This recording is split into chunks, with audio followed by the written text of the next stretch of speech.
नमस्कार जी सभी को। आज आप नमस्कार जी सभी को। आज आपके इस क्लास में हम राजस्थानी साहित्य के बारे में चर्चा आपसे करेंगे। राजस्थानी साहित्य की एक समृद्ध परंपरा हमारे यहाँ पर विद्यमान रही है। प्राचीन काल से लेकर आधुनिक काल तक आपके अनेक साहित्यिक रचनाओं का निर्माण आपके यहाँ हुआ है, जिसमें आपके समाज के प्रत्येक पहलू को आपके उनके द्वारा छुआ गया है। ठीक है। अगर राजस्थानी हम साहित्य की बात करें तो सबसे पहले हम बात करते हैं कि राजस्थानी साहित्य का काल विभाजन कैसे हो। राजस्थानी साहित्य, तो सबसे पहले हम आपके इसमें किसकी बात करेंगे कि भाई इसका काल विभाजन किस प्रकार से किया जाए। राजस्थानी साहित्य का काल विभाजन, तो काल विभाजन के दृष्टिकोण से अगर देखें तो देखिए राजस्थानी साहित्य को आपके चार हिस्सों में हम देखते हैं यहां पर बांट करके।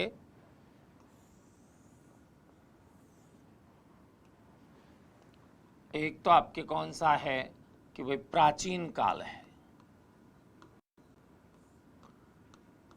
प्राचीन काल जो कि किस नाम से कि वीर गाथा काल के नाम से जाना जाता है।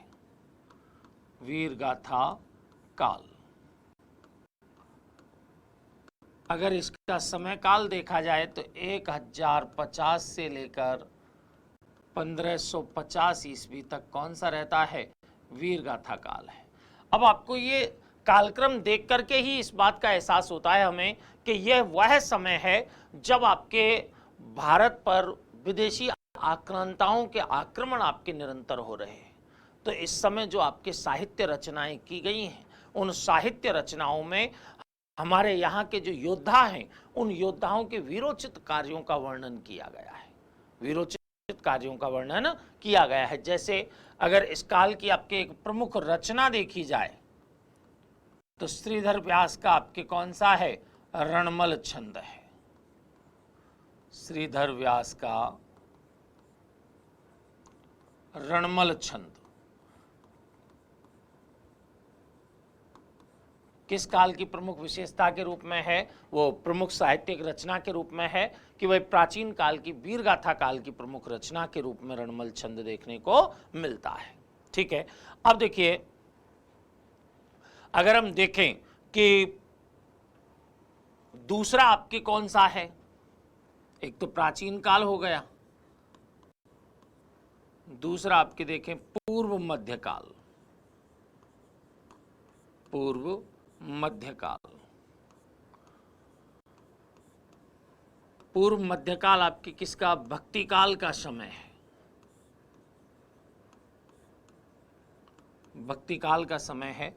इस समय आपके जो रचनाएं हैं या फिर इसका समय काल देखिएगा, इसका समय काल 1450 से लेकर 1650 ईस्वी तक का समय है। 1450 से 1650 ईस्वी तक का समय आपके पूर्व मध्यकाल या भक्तिकाल के नाम से साहित्य परंपरा में जाना जा रहा है।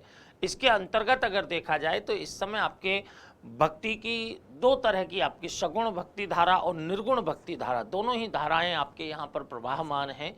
ठीक है। तो विभिन्न साधु संतों के द्वारा अपने आराध्य देवों की भक्ति के अंतर्गत आपकी जो रचनाएं, जो छंद आपके लिखे गए हैं, वो किसके अंतर्गत आ रहे हैं, पूर्व मध्यकाल के अंतर्गत यहाँ देखने को मिल रहे हैं, जिनमें आपके चाहे दादूपंथी साहित्य हो, चाहे मीराबाई की रचनाएं हो, चाहे जसनाथ जी, चाहे जाम्बू जी से संबंधित आपके साहित्य हो। तो देखिए मीराबाई,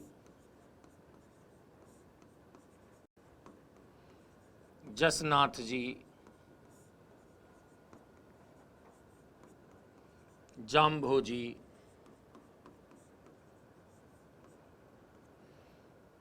दादू जी की रचनाएं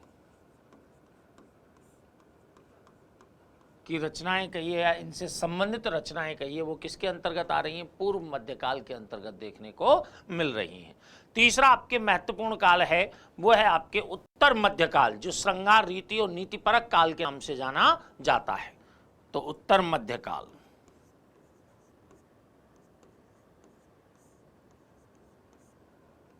मध्यकाल ये आपके श्रृंगार, रीति व नीति का काल। श्रृंगार, रीति व नीति का काल आपके कौन सा माना जाता है? उत्तर मध्यकाल माना जाता है। अगर इसका समय काल अगर देखा जाए तो समय काल आपके देखिए 1650 से लेकर 1850 ईस्वी का समय है। 1650 से लेकर के 1850 ईस्वी का समय आपके उत्तर मध्यकाल के रूप में है, जो कि श्रृंगार, रीति और नीति का काल माना जाता है। इस समय आपके विभिन्न कलाकारों को विभिन्न शासक परिवारों के द्वारा या शासकों के द्वारा संरक्षण दिया गया और उन संरक्षण में आपके इन कलाकारों ने श्रृंगार, रीति और नीति संबंधी ग्रंथों की रचना की है। ठीक है, नेक्स्ट आपके देखें, अगर चौथी रचना के रूप में हम देखें यहाँ पर कि भाई चौथा आपके कौन सा काल आ जाता है, तो चौथा काल है आधुनिक काल, जो विविध विषयों और विविध विद्याओं से युक्त काल है, विविध विधाओं से युक्त काल है। तो ये आपके कौन सा हो गया? आधुनिक काल।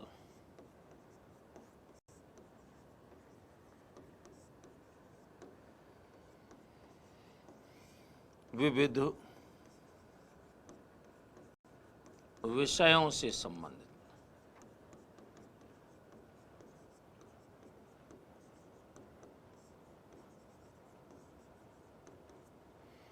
विविध विषयों से आपके विभिन्न विधाओं से संबंधित काल आपके कौन सा है? आधुनिक काल है, जो कि 1850 के पश्चात हमें देखने को मिल रहा है। 1850 से अद्यतन, 1850 से अद्यतन आज तक की स्थिति।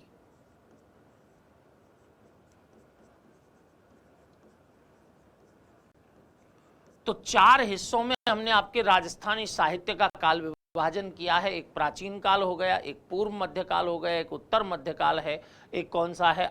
आधुनिक काल के रूप में है, जिसमें आपके लेखन की अलग अलग विधा का प्रयोग आपके किया गया है। जैसे वीर गाथा काल का प्राचीन काल में प्रयोग है, भक्ति काल का पूर्व मध्य काल में है, भक्ति काल का पूर्व मध्य काल में है, जिसमें आपके नागदमन, सायाजी झूला की जो पुस्तक है ना, वो इसी के अंतर्गत आएगी।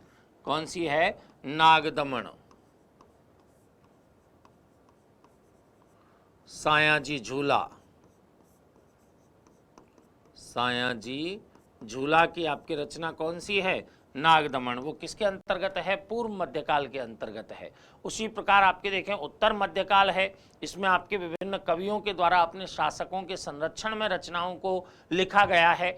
और एक आधुनिक काल से संबंधित है, जिसमें आपके क्या है? स्वतंत्रता संग्राम और उससे संबंधित साहित्य, जैसे वीर सतसई वगैरह की जो रचना है, वो आपके आधुनिक काल के विषयों से संबंधित हो जाएगी। ठीक है, इस तरह चार आपके हिस्सों में हमने इसका राजस्थानी साहित्य का काल विभाजन किया। अब एक आपके जो और महत्वपूर्ण बिंदु है वो है काल विभाजन के साथ ही कि राजस्थानी साहित्य लेखन की कुछ विधाएं हैं। जैसे ख्यात साहित्य है, विगत है, प्रकाश है, वेली है, ठीक है, दवावैत है, ठीक है, मरस्या साहित्य है। ऐसे आपके साहित्य लेखन की कुछ विधाओं का प्रचलन राजस्थान में देखने को मिलता है। तो हम आपके अगली जो बात कर रहे हैं वो आपके किससे कि साहित्य लेखन की विधाएं कौन कौन सी हैं, ठीक है ना, जिनमें आपके राजस्थानी साहित्य को रचा गया है। जैसे देखिएगा, दूसरा बिंदु है साहित्य लेखन की विधाएं।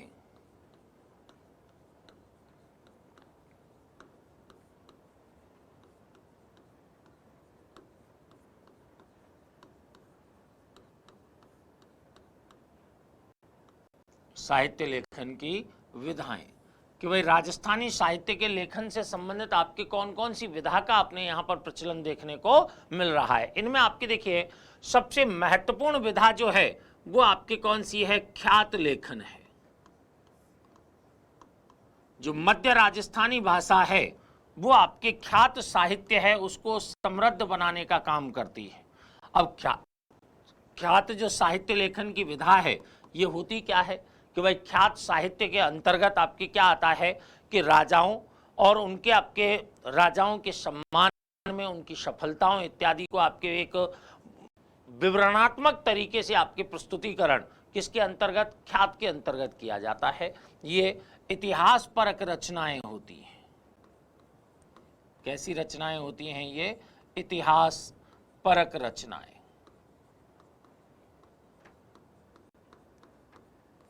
रचनाएं होती हैं। और सामान्यतः आपके दो तरह की ख्यात हमें देखने को मिलती हैं। कौन कौन सी? एक तो बात संग्रह के रूप में, बात संग्रह के रूप में, चाहे छोटी बात हो चाहे बड़ी बात हो, और एक संलग्न ख्यात के रूप में।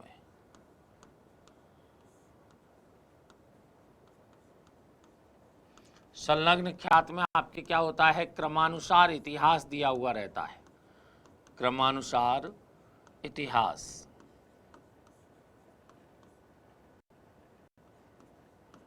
और इसमें आपके छोटी और बड़ी बातों का संकलन मिलता है, बड़ी बातों का संकलन।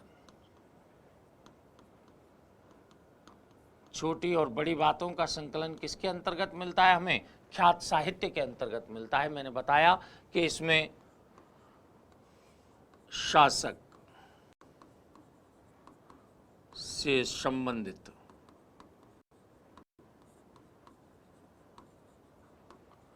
कार्यों का लेखन किसके अंतर्गत है? ख्यात में। अब वो कार्य आपके चाहे सामाजिक कार्य हो, चाहे राजनीतिक कार्य हो, किसी भी प्रकार का कार्य हो, सभी आपके उसकी सफलताओं इत्यादि को आपके विशेष रूप से किसके अंतर्गत दे दिया जाता है? ख्यात के अंतर्गत दे दिया जाता है। जैसे आपके ख्यात साहित्य के अंतर्गत एग्जाम्पल के रूप में हम देखें कि भाई कौन कौन सी ख्यात साहित्य की रचनाएं यहाँ पर प्रचलन में हैं, तो उनमें नाम आता है नैणशीरी ख्यात। सबसे महत्वपूर्ण आपकी किसकी है? नैणशीरी ख्यात। नैणशीरी ख्यात मोहनोत नैणसी के द्वारा इसकी रचना की गई है।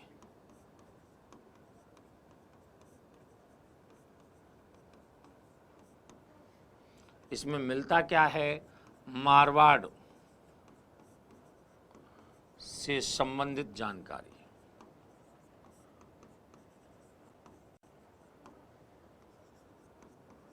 मारवाड़ से संबंधित जानकारी आपकी किसके अंतर्गत मिलती है? हमें इस मोहड़ोत नैणशीरी ख्यात के अंतर्गत देखने को मिलती है। ठीक है। इसके अतिरिक्त आपके एक नाम आता है बांकीदासरी ख्यात। कौन सी है? बांकीदासरी ख्यात, जिसके लेखक आपके कौन हैं? बांकीदास हैं, जो आपके जोधपुर महाराजा मानसिंह के दरबारी कवि के रूप में थे। ठीक है। तो यहाँ दूसरी कौन सी है? बांकीदासरी ख्यात।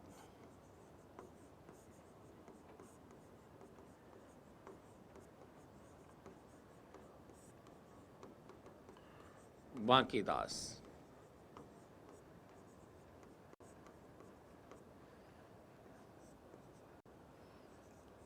जोधपुर महाराजा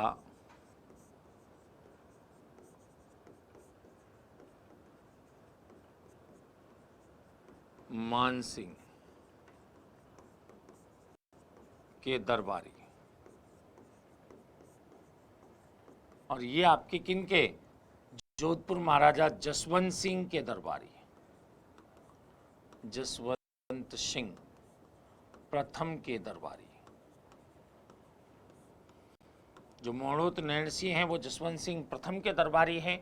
उधर आपके बांकीदास जी, जिन्होंने आपके बांकीदासरी ख्यात की रचना की है, वो किन के दरबारी हैं? आपके यहाँ पर आपके मानसिंह राठौड़ के दरबारी के रूप में देखने को मिलते हैं। ठीक है। अब इनके द्वारा आपके डिंगल मिश्रण जो आपकी रचना है, इसमें ख्यात में आपके जयपुर और जोधपुर की स्थापना का भी वर्णन हमें आपके प्राप्त होता है। किस ख्यात के अंतर्गत? बांकीदासरी ख्यात के अंतर्गत। अगली बात हम करें दयालदासरी ख्यात या बीकानेर राठौड़ारी ख्यात। ठीक है ना? दयालदासरी ख्यात।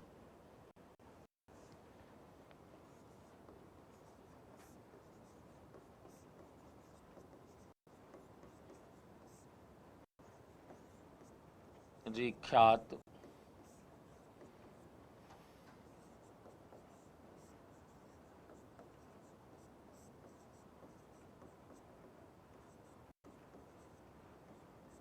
राठौरा ख्यात।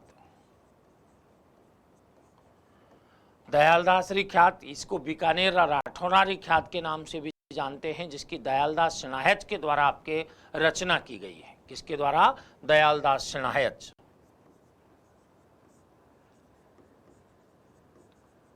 दयालदास शिणायच के द्वारा इसकी रचना की गई है। और ये कौन थे? बीकानेर के राजा रतन सिंह के दरबारी।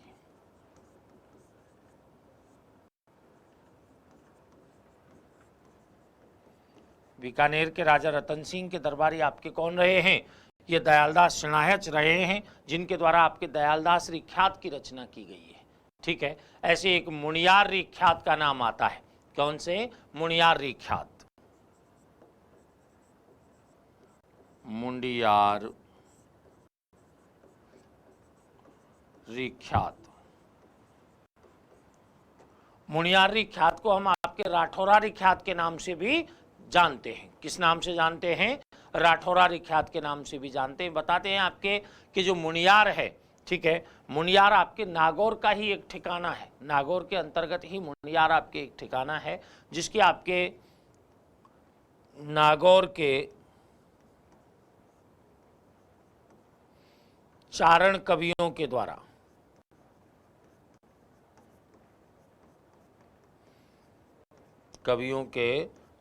आपके किसकी रचना की गई है? इस मुनियार ऋख्यात की रचना की गई है। ठीक है, जिसमें आपके हमें किसकी जानकारी मिल रही है? अभी हमने बताई आपके कि राठौड़ वंश से संबंधित जानकारी हमें किसमें प्राप्त हो रही है? मुनियार ऋख्यात के अंतर्गत ही प्राप्त हो रही है। चाहे आपके राव सिंहा से लेकर के जसवंत सिंह, राठौरा ऋख्यात इसी को बोल सकते हैं। इसमें राव सिंहा जो कि मारवाड़ के राठौड़ों के संस्थापक हैं, तो राव सिंहा से लेकर के जसवंत सिंह प्रथम तक के आपके शासनकाल की घटनाओं का वर्णन हमें किस में मिलता है? मुनियार ऋख्यात में मिलता है। ठीक है, तो हमें आपके ख्यात साहित्य है जो कि इतिहासपरक रचनाओं के रूप में है। इसमें आपके किसी शासक विशेष के द्वारा किए गए आपके उसकी कीर्ति, उसके कार्य हैं, उनके आपके लेखन किसके अंतर्गत मिलता है? ख्यात साहित्य के अंतर्गत मिलता है, जो दो तरह का होता है। एक तो बात संग्रह, जो छोटी बड़ी बातों का संग्रह है, और एक आपके संलग्न ख्यात, जिसमें क्रमानुसार इतिहास दिया हुआ रहता है। ठीक है, मध्य राजस्थानी भाषा आपके इसको समृद्ध बनाने का काम करती है। मध्य राजस्थानी भाषा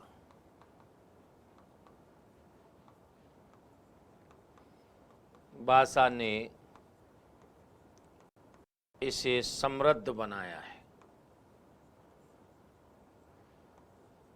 मध्य राजस्थानी भाषा ने इसे समृद्ध बनाया है। कौन सी लैंग्वेज को समृद्ध बनाया है? वो सॉरी, कौन सी साहित्य लेखन की विधा को? ख्यात नामक जो विधा है उसको समृद्ध बनाने का काम किन्होंने किया है? मध्य राजस्थानी भाषा ने। ठीक है, अब मध्य राजस्थानी भाषा के बारे में भी आप एक बात देखिएगा कि बताते हैं कि अकबर के द्वारा अपने दरबारी अबुल फजल को ये आदेश दिया गया था कि भाई क्या करें आप, कि बाबर से लेकर के अकबर तक के इतिहास का लेखन का कार्य करें। लेकिन अबुल फजल ने इस संदर्भ में असमर्थता प्रकट की, किस बात को लेकर के कि वही बाबर और हुमायूं का वो समकालीन था ही नहीं। ठीक है, लेकिन फिर भी आपके अबुल फजल ने कहा कि बादशाह अगर संदर्भित ग्रंथ आपके उपलब्ध कराएं, ठीक है ना, तो हम आपके क्या करेंगे, पूरे इतिहास का लेखन कर सकते हैं। तब बादशाह अकबर के आदेश से जो जो व्यक्ति आपके किन से संबंधित रहे हैं, बाबर और हुमायूं से संबंधित रहे हैं, उन्होंने अपने अपने काल की घटनाओं का आपके लेखन का कार्य किया। और उसी दौरान आपके राजस्थान में भी ख्यात साहित्य है उसका लेखन का कार्य हुआ है। ठीक है, तो ये ख्यात साहित्य आपके एक राजस्थान के इतिहास लेखन की विधा के रूप में यहाँ देखने को मिलती है। ठीक है, अब एक है आपके कौन सी दूसरी जो विधा है वो है रासो। रासो को आपके हम एक ही शब्द में आपके ये कह सकते हैं कि भाई ये क्या है, प्रशंसात्मक काव्य है। प्रशंसात्मक काव्य है जिसमें आपके अपने संरक्षक शासक की प्रशंसा, उसके वीरोचित कार्य, उसके समय की घटनाओं का उल्लेख आपके किसमें किया जाता है, इस रासो साहित्य के अंतर्गत किया जाता है। ठीक है, जैसे हम रासो साहित्य की कुछ रचनाओं की बात करें, जैसे पृथ्वीराज रासो है। पृथ्वीराज रासो। ये किसने लिखी है? कि भाई चंद्रबरदाई ने लिखी है।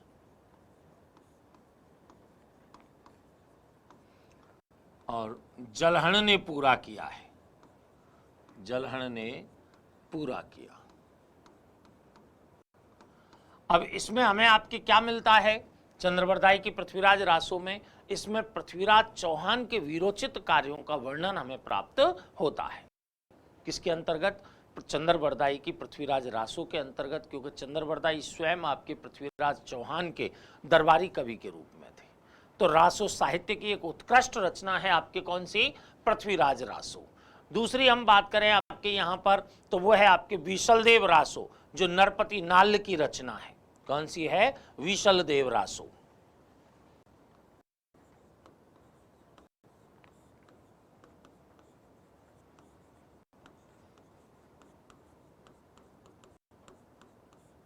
किसकी रचना है ये? नरपति नाल्ल की रचना है। अब नरपति नाल्ल की जो ये रचना है, इसमें आपके चौहान राजा विग्रहराज चतुर्थ, विग्रहराज चतुर्थ के बारे में जानकारी दी गई है। चौहान राजा विग्रहराज चतुर्थ के बारे में जानकारी हमें आपके किस में प्राप्त होती है? इस आपके विशलदेव रासो नामक ग्रंथ में प्राप्त होती है, जिसमें आपके अगर आप देखें कि भाई विशलदेव रासो का आपके प्रमुख कथानक आपके किससे लिया गया है, तो आप इसमें विग्रहराज चतुर्थ जो कि आपके चौहान राजा हैं इस समय, ठीक है, और आपके एक परमार राजा भोज हैं। कौन है आपके? परमार राजा भोज। परमार राजा भोज की पुत्री राजमती, परमार राजा भोज की पुत्री है राजमती। तो देखिए विशलदेव तथा परमार राजा भोज की पुत्री राजमती के प्रेम प्रसंग को प्रस्तुत किया गया है।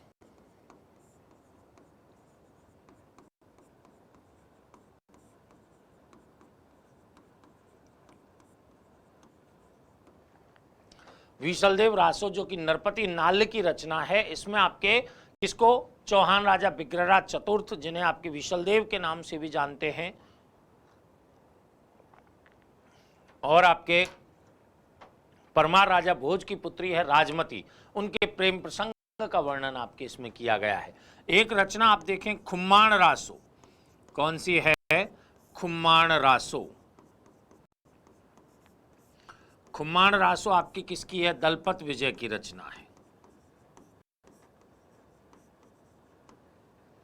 इसमें मेवाड़ का इतिहास प्राप्त होता है हमें, मेवाड़ का इतिहास। और ये इतिहास भी आपके कहां से कहां तक? मेवाड़ का इतिहास भी बप्पा रावल से राज सिंह तक।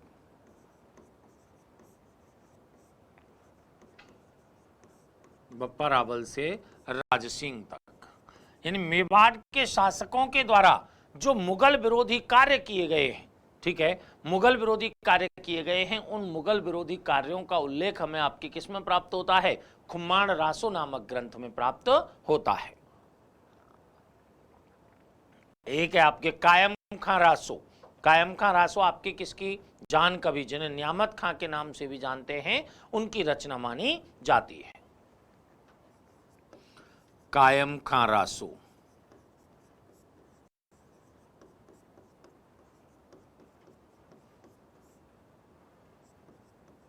जान कवि, जिन्हें न्यामत खां के नाम से भी जानते हैं, न्यामत खां के नाम से भी जानते हैं, ठीक है। तो इसमें आपके कायम खां रासो में क्या है कि फिरोज शाह तुगलक के काल में, फिरोज शाह तुगलक के काल में आपके जो करमचंद हैं, करमचंद का जो आपके धर्म परिवर्तन किया गया है, उस धर्म परिवर्तन का के पश्चात जो उनके वंशज हैं वो कायम खानी कहलाए हैं। उन कायम खानी आपके कायम खानियों का इतिहास किसमें दिया गया है? कायम खां रासो के अंतर्गत दिया गया है। और एक बात ये याद रखने की है कि कायम खां रासो में चौहानों को आपके वत्स गोत्रीय ब्राह्मण बताया गया है। जैसा कि बिजौलिया लेख में हमें आपके चौहानों के वत्स गोत्रीय ब्राह्मण होने की जानकारी मिलती है, उसी प्रकार हमें कायम खां रासो में भी आपके चौहानों के वत्स गोत्रीय ब्राह्मण होने की जानकारी मिलती है। ठीक है, नेक्स्ट आपके देखिए सगत रासो। सगत रासो नामक ग्रंथ की रचना आपके गिरधर आसिया के द्वारा की गई है।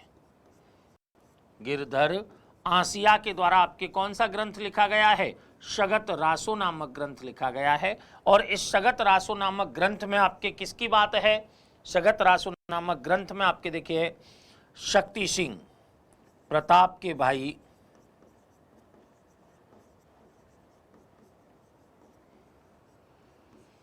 शक्ति सिंह की जानकारी मिलती है।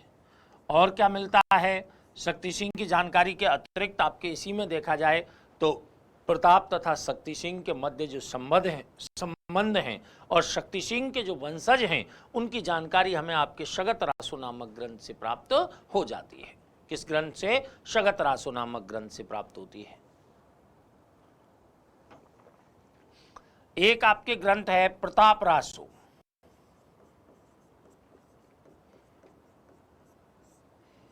ये आपके रचना जाचीक जीवन की है।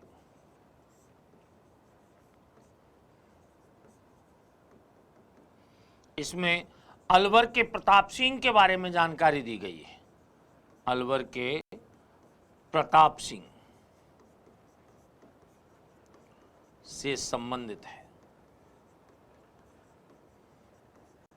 अलवर के प्रताप सिंह से संबंधित आपके कौन सी रचना है? प्रताप रासो। तो ये साहित्यिक रचनाएं हैं जो हम आपके कहां पर बताए दे रहे हैं आपको, जो राजस्थानी साहित्य लेखन की विधा है उसी के अंतर्गत इनका उल्लेख कर रहे हैं हम। तो प्रताप रासो जाचीक जीवन की रचना है जो अलवर के आपके प्रताप सिंह से संबंधित देखी जाती है।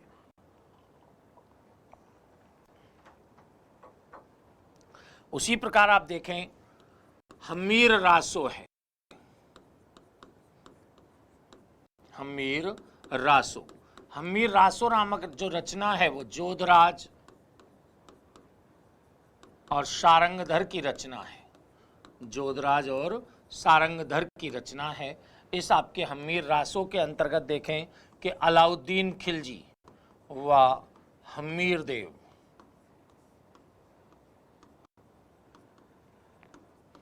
के मध्य संघर्ष का विवरण, संघर्ष का विवरण हमें किस में प्राप्त हो रहा है? इस हम्मीर रासो नामक ग्रंथ में प्राप्त हो रहा है। तो किस किस का? आपके जोधराज और सारंगधर के द्वारा आपके हम्मीर रासो की रचना अलग अलग की गई है। ठीक है, इन्हीं में हमें आपके अलाउद्दीन खिलजी के द्वारा जो 1301 ईस्वी में रणथंभौर पर आक्रमण किया जाता है, उस रणथंभौर आक्रमण की जानकारी हमें आपके किससे प्राप्त होती है? इसी आपके हम्मीर रासो नामक ग्रंथ से प्राप्त होती है। हालांकि सोर्स तो बहुत हैं, लेकिन हम्मीर रासो भी आपके इसकी जानकारी देने वाला एक प्रमुख ग्रंथ माना जाता है। नेक्स्ट आपके एक है शत्रुसाल रासो। शत्रुसाल रासो, शत्रुसाल रासो आपकी डूंगरसी की रचना है। किसकी रचना है? डूंगरसी की। डूंगरसी, इसमें आपके किसकी जानकारी मिलती है हमें? 1761 ईस्वी का जो भटवाड़ा का युद्ध हुआ है, भटवाड़ा के युद्ध की जानकारी,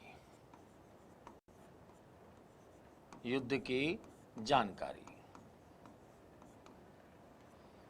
बंटवारा के युद्ध आपके जो आप जिसमें शत्रुसाल का और आपके जयपुर रियासत के मध्य जो युद्ध होता है उसकी जानकारी आपके शत्रुसाल रासो नामक ग्रंथ में प्राप्त होती है। उसी प्रकार एक ग्रंथ है छत्रपति रासो। छत्रपति रासो, छत्रपति रासो कवि काशी छंगाणी का ग्रंथ है। कवि काशी छंगाणी का ग्रंथ है।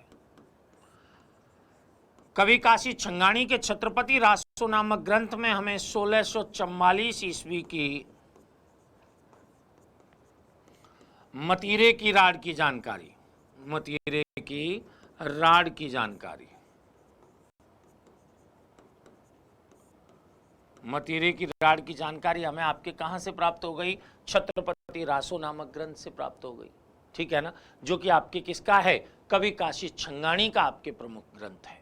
ठीक है, इसके अतिरिक्त आपके विजयपाल रासो है, जो कि नल्ल सिंह की रचना है, पिंगल भाषा की वीर रस प्रधान रचना है। विजयपाल रासो,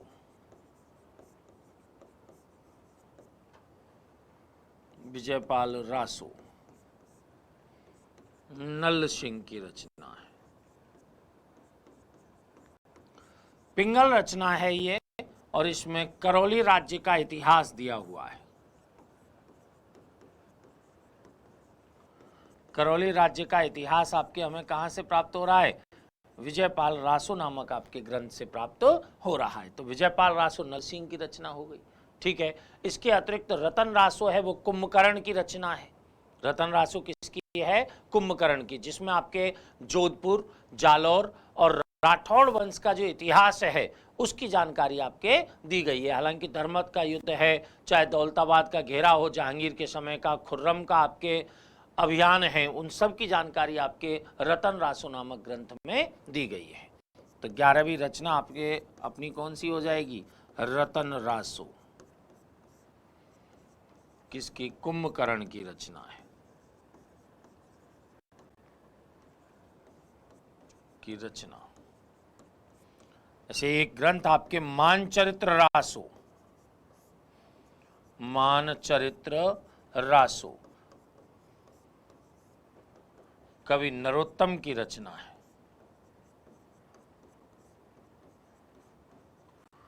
इसमें मानसिंह प्रथम या मानसिंह कछवाहा, मानसिंह कछवाहा से संबंधित है।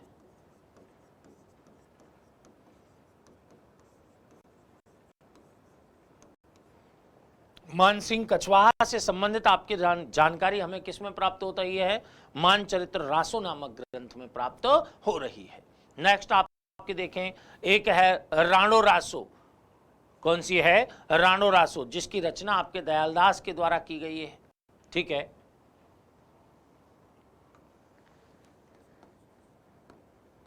राणो रासो किसकी रचना है? दयालदास की रचना है। किसकी रचना है? दयालदास की रचना है। उसी प्रकार लक्ष्मणगढ़ रासो है, जो खुशाल कवि की रचना है। लक्ष्मणगढ़ रासो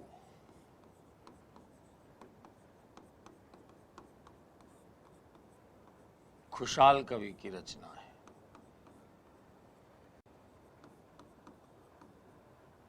खुशाल कवि की रचना आपकी कौन सी है? लक्ष्मणगढ़ रासो है। तो ये रासो साहित्य की आपके कुछ एक रचनाएं, रासो साहित्य की। ऐसे आपके एक हम कह सकते हैं परमाल रासो, जिसे आलाखंड के नाम से भी जानते हैं। एक आपकी कौन सी? परमाल रासो, जिसको और किस नाम से जानते हैं? आलाखंड के नाम से जानते हैं। ये जगनिक की है। इसमें जो चंदेल राजा हैं परमार्दी देव, चंदेल राजा परमार्दी देव की आपकी जानकारी हमें प्राप्त होती है। अर्थात इस कह सकते हैं कि परमार्दी देव चंदेल के दरबारी कवि आपके कौन हैं? जगनिक हैं। चंदेल राजा परमार्दी देव के दरबारी, चंदेल राजा परमार्दी देव के दरबारी आपके कौन हैं? जगनिक हैं। उनके द्वारा परमाल रासो नामक ग्रंथ की रचना की गई है। तो ये हमारी आपके बात किसकी है कि जो हमने रासो साहित्य लेखन की बात हमने की है, एक साहित्यिक विधा के रूप में, जो कि प्रशंसात्मक काव्य के रूप में है। उसमें हमने आपके अनेक ग्रंथों की चर्चा आपसे की। पृथ्वीराज रासो, चंद्रवरदाई, बीसलदेव रासो, नरपति नाल, खुम्माण रासो, दलपत विजय, कायम खां रासो, जान कवि, नियामत खां, सगत रासो, गिरधर आसिया है, प्रताप रासो, जाचीक जीवन है। ठीक है, और हमने आपके उल्लेख किया हमीर रासो, जोधराज, सारंगधर, ऐसे एक महेश की हमीर रासो है। शत्रुसाल रासो आपके कवि डूंगरसी की रचना है। छत्रपति रासो कवि काशी छंगाणी की रचना है। विजयपाल रासो नल्ल सिंह की रचना है। ठीक है, और आपके रतन रासो कुंभकर्ण की रचना है। मानचरित्र रासो नरोत्तम की रचना है। और राणो रासो दयालदास की रचना है, लक्ष्मणगढ़ रासो आपके खुशहाल कवि की रचना है, परमाल रासो जिसे आलाखंड के नाम से जानते हैं ये जगनिक की रचना के रूप में हमें यहाँ पर दिखाई दे रही है। ठीक है, तो आपके ये कौन सी साहित्य लेखन की विधा हुई? अपनी रासो साहित्य लेखन की विधा है। तीसरी अगर हम बात करें साहित्य लेखन की विधा के अंतर्गत बात करें तो वो आती है वचनिका। कौन सी है? वचनिका।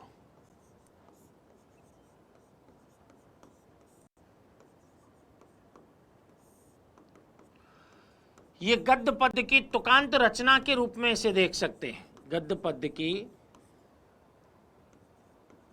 तुकांत रचना,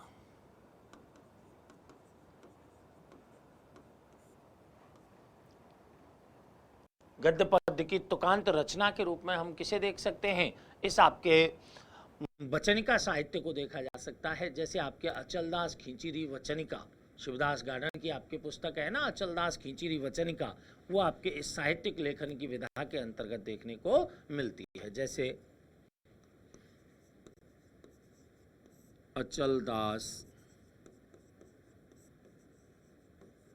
खींचीरी वचनिका,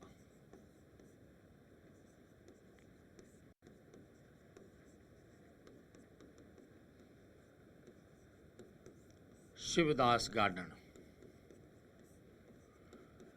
इस पुस्तक में अगर देखा जाए तो 1423 ईस्वी में हुए गागरोन दुर्ग के प्रथम साके की जानकारी हमें अचलदास खींचीरी वचनिका में प्राप्त होती है। ठीक है, इसके अतिरिक्त आपके हम देखें कि 1444 ईस्वी में जो आपके गागरोन दुर्ग का साका हुआ है उसकी भी जानकारी हमें अचलदास खींचीरी वचनिका से प्राप्त होती है। ऐसे ही राठौड़ महेश दासोत्री वचनिका, राठौड़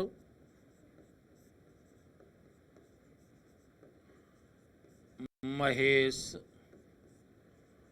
दासोत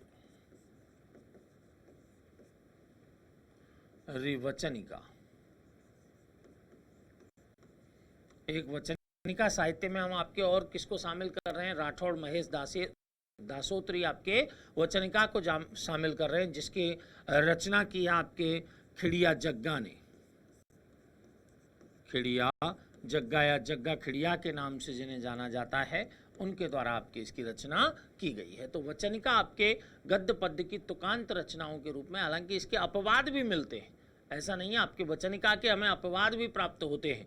ठीक है, नेक्स्ट आपके देखें कि विगत है। विगत आपकी क्या है?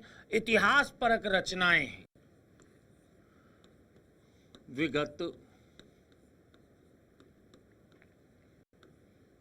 इतिहास परक रचनाएं,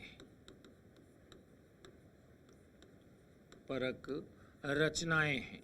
इन विगत जो साहित्य है, यहां से हमें आपके देखिए राजनैतिक जीवन, राजनैतिक जीवन, सामाजिक जीवन,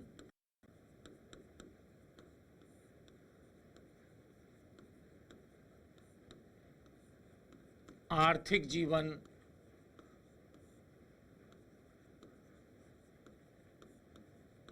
धार्मिक जीवन की जानकारी प्राप्त होती है।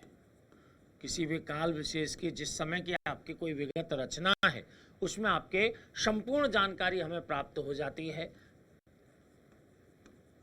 धार्मिक जीवन की जानकारी प्राप्त हो जाती है। ठीक है, इसके अंतर्गत अगर आप देखें तो सबसे महत्वपूर्ण जो विगत रचना है वह है मारवाड़ रो परगनारी विगत। मारवाड़ रो परगनारी विगत,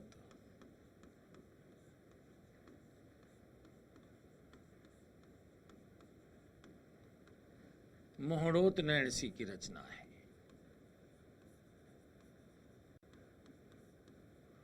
मोहड़ोत नैणसी की रचना है। मारवाड़ रो परगनारी विगत को राजस्थान का गजेटियर भी कहा जाता है।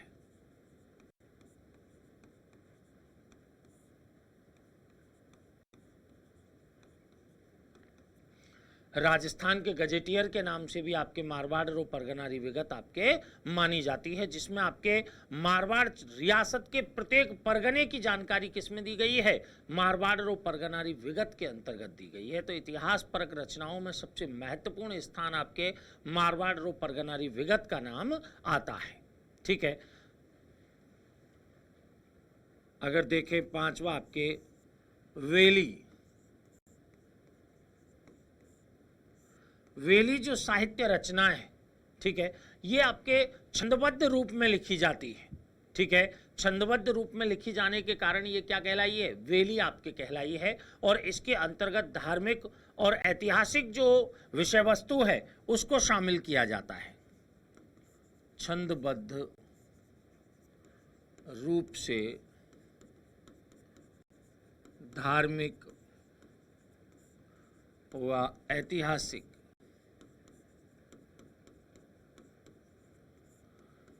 विषय वस्तु का प्रस्तुतिकरण, विषय वस्तु का प्रस्तुतिकरण।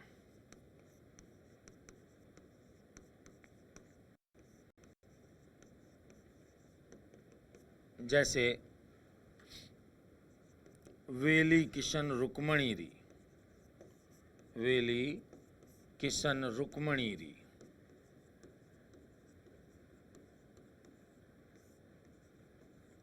वेली किशन रुक्मणी री किसकी है, पृथ्वीराज राठौड़ की रचना है। पृथ्वीराज राठौड़ की रचना है। पृथ्वीराज राठौड़ जो कि आपके बीकानेर के राजा आपके कल्याणमल के दरबारी के रूप में थे। बीकानेर के राजा बीकानेर के राजा कल्याणमल के पुत्र थे। पीथल उपनाम से आपके कविताएं भी लिखा करते थे।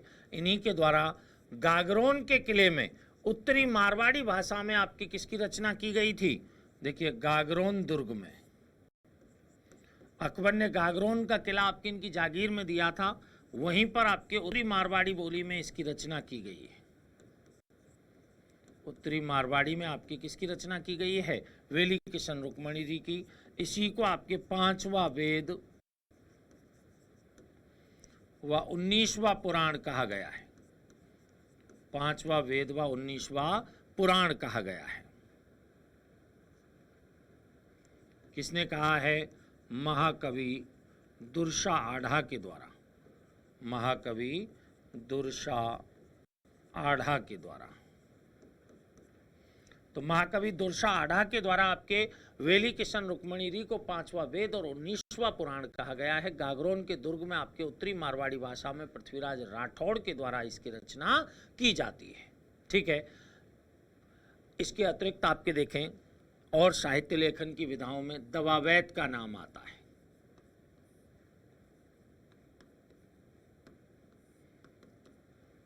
दवावैत आपके ऐसी तुकांत रचनाएं हैं जो उर्दू और फारसी शब्दावली युक्त हैं। उर्दू व फारसी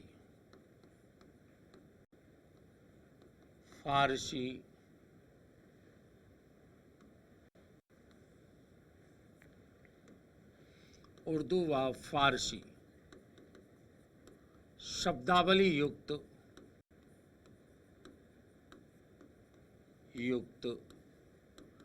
तुकांत रचनाएं।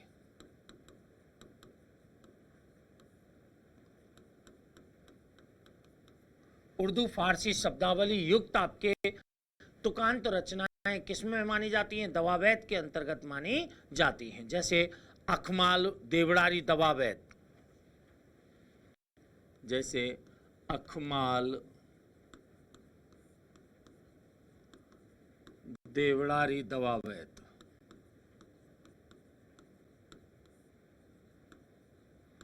राजा जयसिंह री दवावैत, राजा जयसिंह री दवावैत। तुकांत रचनाएं हैं आपके कौन सी, दवावैत। ऐसे ही आपके साहित्य लेखन की विधा में एक विधा लेते हैं मरस्या। कौन सी है, मरस्या। मरस्या क्या है, एक तरह से शोक काव्य हैं, शोक काव्य हैं, जैसे जिनको पढ़ पढ़ करके आपके रोया जाता है। जैसे महाराणा जगत सिंह की जब आपकी मृत्यु हुई तो उनके लिए आपके राणे जगपतरो मरस्या की रचना की गई। राणे जगपतरो मरस्या की रचना की गई। राणे जगपतरो मरस्या की रचना आपके महाराणा जगत सिंह के संदर्भ में आपके की जाती है, जिसमें मरस्या साहित्य में क्या है कि मृतक जो व्यक्ति होता है, ठीक है, उसकी उपलब्धियों का गुणगान किया जाता है और फिर उसका गुणगान करते हुए रोया जाता है शोक काव्य के रूप में। कौन सा? मरस्या, जो आपके साहित्यिक विधा है ये, ठीक है। इसके अतिरिक्त आपके साहित्यिक विधाओं में नाम आता है वंशावली का। किसका नाम आता है? वंशावली का। एक है प्रकाश। प्रकाश आपकी क्या है? देखिए, एक तो आपकी रचना कौन सी हो गई? वंशावली, जिसमें किसी वंश विशेष की वंशावली का प्रस्तुतिकरण किया जाता है, ठीक है। एक आपकी कौन सी है? प्रकाश है। प्रकाश क्या है कि किसी राजवंश या व्यक्ति विशेष की उपलब्धियों पर प्रकाश डाला जाता है इन रचनाओं के अंतर्गत, ठीक है। किसी व्यक्ति विशेष या राजवंश की उपलब्धियों पर प्रकाश डाला जाता है। किसी व्यक्ति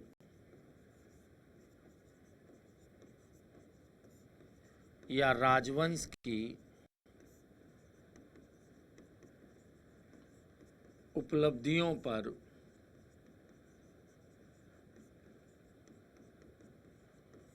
प्रकाश डाला जाता है।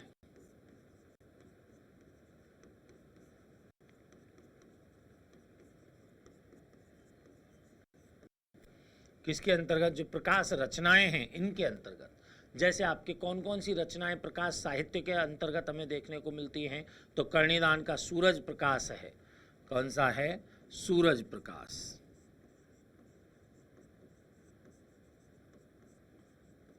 किसकी रचना है? कर्णिदान की। कर्णिदान का सूरज प्रकाश। ऐसे ही आपके आसिया मोड़ जी का पाबू प्रकाश। पाबू प्रकाश।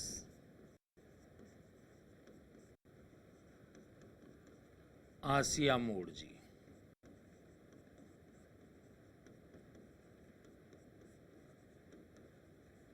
आसिया मोड़ जी का आपके कौन सा है? पाबू प्रकाश है। सूरज प्रकाश हो गया आपके किसका? कर्णिदान का। और आपके देखें तो राज प्रकाश है किशोर दास का।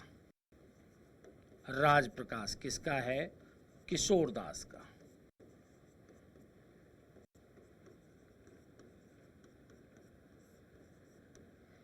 किशोर दास। तो ये आपके प्रकाश नामक जो साहित्य लेखन की विधा है उसके अंतर्गत हमें देखने को मिलती हैं, जिसमें आपकी किसी व्यक्ति या राजवंश की विशिष्ट उपलब्धियों पर प्रकाश डालने का काम किया जाता है। किसके अंतर्गत? प्रकाश नामक रचनाओं के अंतर्गत। कि इसी साहित्यिक परंपरा में हम और आगे बढ़ेंगे भाई, और कौन कौन सी आपके साहित्य लेखन की विधाएं हैं। फिर हम आपके साहित्य संबंधी पुस्तकों के बारे में आपसे चर्चा करेंगे कि भाई कैसी कैसी पुस्तकों की, क्योंकि ज़्यादातर प्रश्न आपके यहाँ से, जैसे कई बार प्रश्न पूछा गया है कौन सा, कि उर्दू फारसी शब्दावली युक्त आपके साहित्य लेखन की विधा है कि दवावैत है। एक बार आपके प्रश्न पूछा गया था कि निम्न में से इतिहास परक रचनाएं कौन सी हैं। तो आपकी किसकी बात करें? हम विगत की बात करें या फिर हम ख्यात साहित्य की बात करें, वो सब आपके इतिहास परक रचना के रूप में दोनों दिखाई देती हैं। तो ऐसे प्रश्न भी आपके यहाँ से बन जाते हैं। दूसरा, आपके पुस्तकों को सुमेलित आपके उनके राइटर से करवाया ही जाता है, वो भी आपके यहाँ से बन सकती है, ठीक है। नेक्स्ट आपके देखिएगा, और आपके साहित्य लेखन की विधाएं यहाँ पर आपकी कौन कौन सी हैं। जैसे मरस्या की हमने बात की, ऐसे झूलना है, पर्ची है,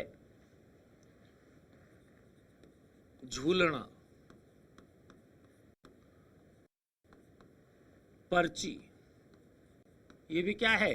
साहित्य लेखन की विधा है। पर्ची तो आपकी कौन सी होती है? जो साधु संत आपके साधु संतों के द्वारा रचित पद्यबद्ध जो रचनाएं होती हैं वो क्या कहलाती हैं? पर्ची। जैसे संत रैदास की पर्ची, ठीक है।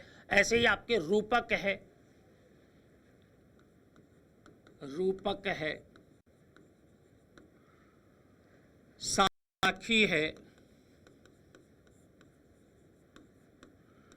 सिलोका है, रूपक है, साखी है, सिलोका है और आपके जमाल है,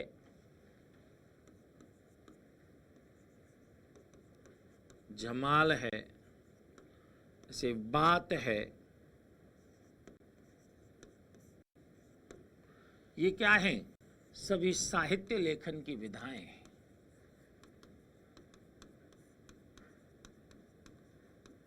साहित्य लेखन की विधाएं।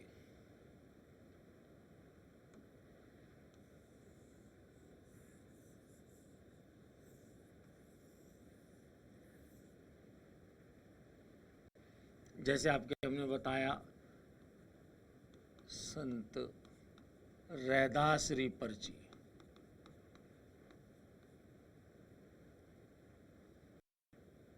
रैदासरी पर्ची, ये झूलना हुआ, पर्ची हुआ, रूपक हुआ, साखी हुआ, श्लोका हुआ, ये आपके सब आपके कैसे हैं? मात्रिक छंद के रूप में आपके प्रयोग में ली जाने वाली रचनाएं होती हैं। मात्रिक छंद के रूप में। रूपक है, रूपक में क्या है? किसी वंश और व्यक्ति विशेष की उपलब्धियों का गुणगान हो जाता है। जैसे गजगुण रूपक है, राज रूपक है, यहाँ पर हम दे सकते हैं गजगुण रूपक, गजगुण रूपक, राजरूपक है, राजरूपक, गजगुण रूपक है। झूलना के अंतर्गत हम आपके दे सकते हैं राव इंद्र सिंह जमाल है, जमाल में हम क्या दे सकते हैं? राव इंद्र सिंह जमाल है। झूलना में आपके राजा गज सिंह झूलना है, राजा गज सिंह झूलना है, राजा गज सिंह झूलना।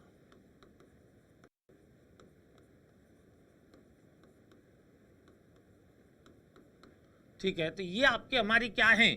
मुख्य रूप से साहित्य लेखन की विधाएं हैं। साहित्य लेखन की विधा,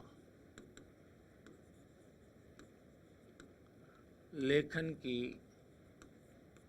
विधा के अंतर्गत है कि भाई कौन कौन सी?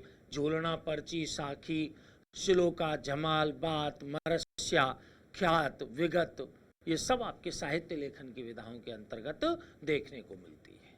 ठीक है, अब हम आपके यहाँ पर चर्चा करेंगे आपके कि राजस्थानी साहित्य की पुस्तकें कौन कौन सी हैं। ठीक है, पुस्तक और उनके लेखक के बारे में आपके जानकारी प्राप्त करेंगे नेक्स्ट क्लास के अंतर्गत। तब तक के लिए धन्यवाद।